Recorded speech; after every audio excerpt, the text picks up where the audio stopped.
Well, I want to read a quote to you, and I won't be long at all, but I do want to read a quote to you that I read, and this is by no means a quote that nobody's ever heard of or anything like that. This is something that's probably very, very familiar to you, and I just want to read it to you. The full quote is this, and this was a quote by John Donne. He was a 17th century English author. It came from his book Devotions, and the quote was, "No man is an island, entire of itself.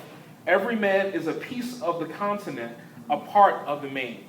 Let me read that one more time. No man is an island. You guys don't mind if I sit down, do you? Good. It says, no man is an island, entire of itself. Every man is a piece of the continent, a part of the main.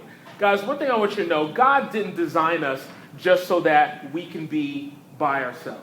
God put a desire in each and every one of us, and that desire is a desire to have relationship, to have fellowship, to have that community that Lee was talking about. Now, the main idea behind that quote, everybody's heard that quote, right? No man is an island, okay? Very common quote, very common concept, not just used by Christians, but used by other religions as well.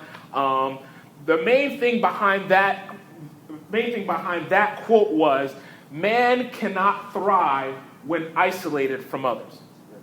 Man cannot thrive when isolated from others. Now, that's important because you probably have some people that, they're saying, well, you know what? I'm doing fine on my own. I really don't need other people. And you can probably survive. You can probably survive isolated from other people. But we're not talking about just surviving. We're talking about thriving. Man cannot thrive. I can't thrive. You can't thrive. Nobody here can thrive while you're isolated from other people, because we weren't designed that way. God didn't put in us that desire just to kind of hang out by ourselves, okay? At some point in your life, you're going to need somebody. At some point in my life, I'm going to need somebody. I mean, it's inevitable, all right? It's inevitable. Check this out. I ran across these verses, and it's from 1 Corinthians 12, 25, and 26. And I'll just kind of read it. I'll read it for you. And just to kind of give you a backdrop, Paul is talking to the church at Corinth, and he's talking about the importance of everybody being part of the whole, all right? It's going to zip to this. It says, the way God designed our bodies is a model for understanding our lives together as a church. Every part dependent on every other part. The parts we mention and the parts we don't. The parts we see and the parts we don't see.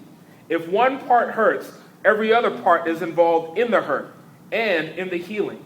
If one part flourishes, every other part enters into the exuberance. Now,